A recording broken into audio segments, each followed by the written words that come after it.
మన మోహనవాణికి ఉగాది శుభాకాంక్షలతో ఇదే సుస్వాగతం. మోహనవాణి ప్రేక్షకులకు ఉగాది శుభాకాంక్షలు.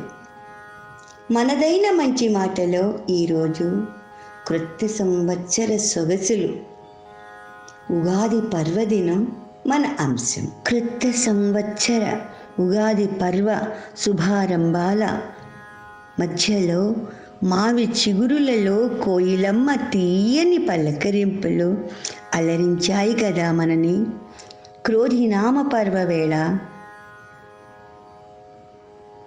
క్రోధాన్ని వీడి అందరూ ఆనందంగా సంతోషంగా ఉండాలని కోయిలమ్మ తీయని పలకరింపుతో పలకరిస్తోంది అందరినీ. అలనొక్క చిగురుటాకు వనదేవత ఒడిలో రాగాల డోలలోగుతూ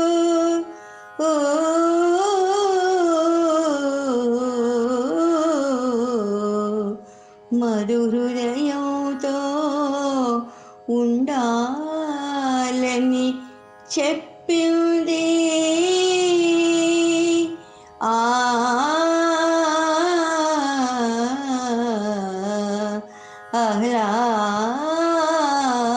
ఆహ్లాద ప్రకృతి వసంతగానం.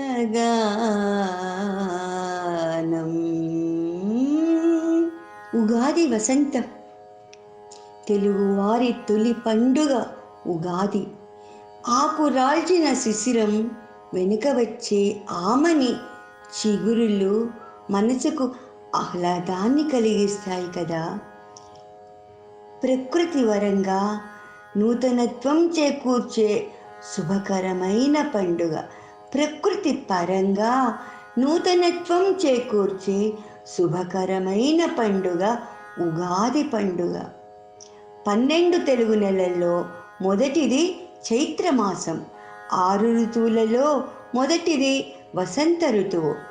ఈ రెండూ వచ్చే చైత్రమాసం శుక్లపక్షంలో సూర్యోదయ సమయంలో పాడ్యమి తిథి ఏ రోజు ఉంటే ఆ రోజు ఉగాది పండుగ జరుపుకోవటం పరిపాటి. అలాగే చైత్ర శుద్ధ పాడ్యమి నాడు బ్రహ్మదేవుడు సృష్టిని ప్రారంభించాడు కాబట్టి యుగాది అయింది.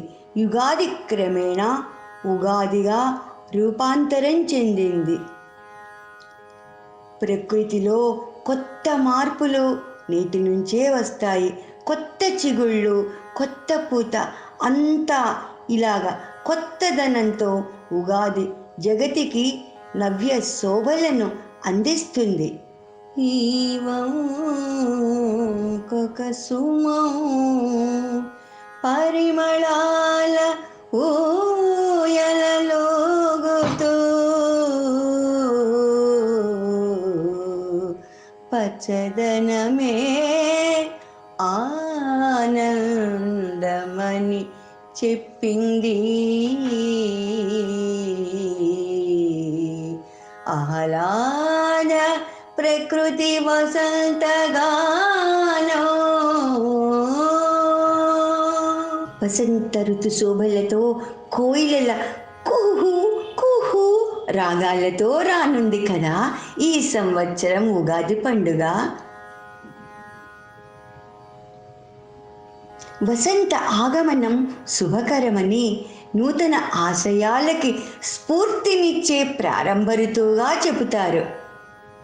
గుమ్మాలకు ఈ పర్వదినాన మామిడి ఆకుల తోరణాలు కట్టి, వేప పువ్వులతో కూడా తోరణాలు కట్టాలి. తిలక ధారణ, కుంకుమను ధరించాలి.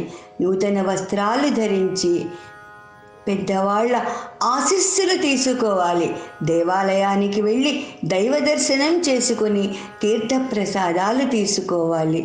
కొత్త చింతపండు, మామిడికాయ ముక్కలు, వేప పువ్వు, కొత్త బెల్లం, అరటిపండు వేసి తయారు చేసిన ఉగాది పచ్చడిని ప్రతివారు కూడా తప్పకుండా తినాలి.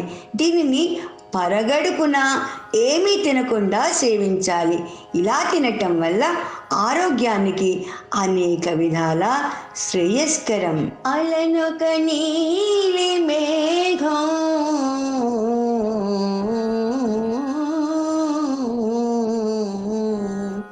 గాలి కెరటాలలో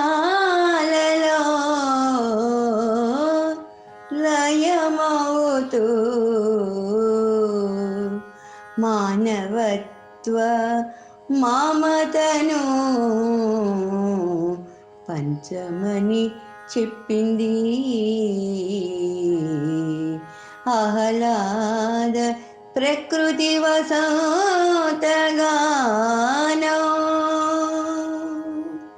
సుఖ దుఃఖాలన్నిటినీ కూడా సమానంగా చూసే ధోరణికి మనం తయారు కావటానికే షడ్రుచులతో కూడిన ఈ ఉగాది పచ్చడి ప్రత్యేకగా అయింది. ఉగాది పండుగ సందర్భంగా ఆచరించవలసిన విధుల్లో పూర్ణ కుంభదానం ఒకటి. కోరికలన్నీ నెరవేరుతాయని దీనివల్ల మన పూర్వీకులు నమ్మకం. పురోహితునికి పూర్ణ కుంభం దానమిచ్చి వారి ఆశీస్సులను పొందాలి. ఉగాది పండుగ రోజు మరొక ప్రధానమైన అంశం పంచాంగ శ్రవణం. పండుగ నాటి సాయంత్రం దేవాలయంలో పంచాంగ శ్రవణం ఏర్పాటు చేస్తారు. ఈ పంచాంగ శ్రవణాన్ని తప్పకుండా వినాలి. ఆ రోజు తిథి, నక్షత్రం, ఫలాలను, రాశి ఫలితాలు, ఆదాయ వ్యయాలు తెలుసుకొని వాటికి అనుగుణంగా నడుచుకోవటం మంచిది కదా. గగన సీమనొక మెరుపు మెరుపుల తోరణంలా ఉజ్వలంగా సహనంతో ఉండమని చెప్పింది. ఆహ్లాద ప్రకృతి వసంతగానం.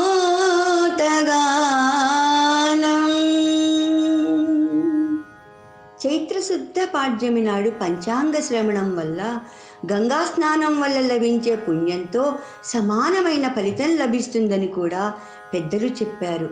ఈ పంచాంగ శ్రవణం వలన కలిగే పుణ్యం భూమి, బంగారం, ఏనుగులు, గోవులు, సర్వలక్షణయుతమైన కన్యను ఉత్తమమైన పాత్రునకు దానం చేస్తే కలిగినంత ఫలితంతో సమానం.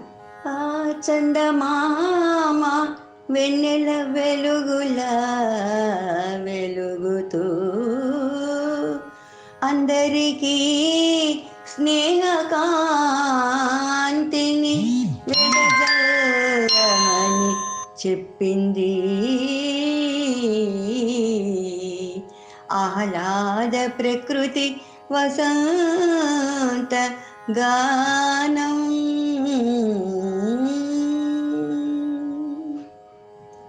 అంతేకాకుండా గ్రహదోషాలు నివారణ అయ్యి విన్నవాళ్ళకి ఆరోగ్యము, ఆయువృద్ధి అయి సంపదలను, శుభాలను కలిగిస్తుంది అనే విశ్వాసం ఉన్నది. ఉగాది పండుగలో ఆధ్యాత్మికతతో పాటు ఆరోగ్య సూత్రాలు కూడా ముడిపడి ఉన్నాయి.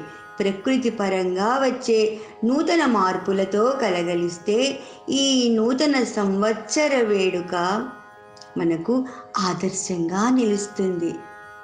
ఇలా ప్రకృతి వసంత వేళలో తెలుగు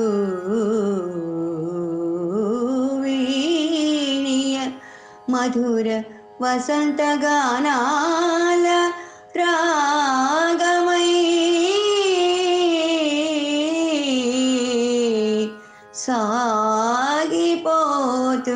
సాగిపోతున్నానని చెప్పింది. ఆహ్లాద ప్రకృతి వసంతగానం. ఉగాది శుభాకాంక్షలతో మీ లక్ష్మీ ప్రసన్న. మన మోహనవాణిలో ప్రతి కార్యక్రమము మోహనకరమైన వాణిగా వినిపిస్తోంది. మన మోహనవాణి ప్రేక్షకులు మీరందరూ మీకు నచ్చినవి వినండి, వినిపించండి, లైక్ చేయండి, షేర్ చేయండి. నూతన సంవత్సర శుభవేళలో నూతన ఉత్తేజాన్ని మాలో కలిగించండి. మోహనవాణి తెలుగు పోడ్కాస్ట్ ఛానల్ని లైక్, షేర్, సబ్స్క్రైబ్ చేయండి. ప్రక్కనున్న గంటను మ్రోగించండి.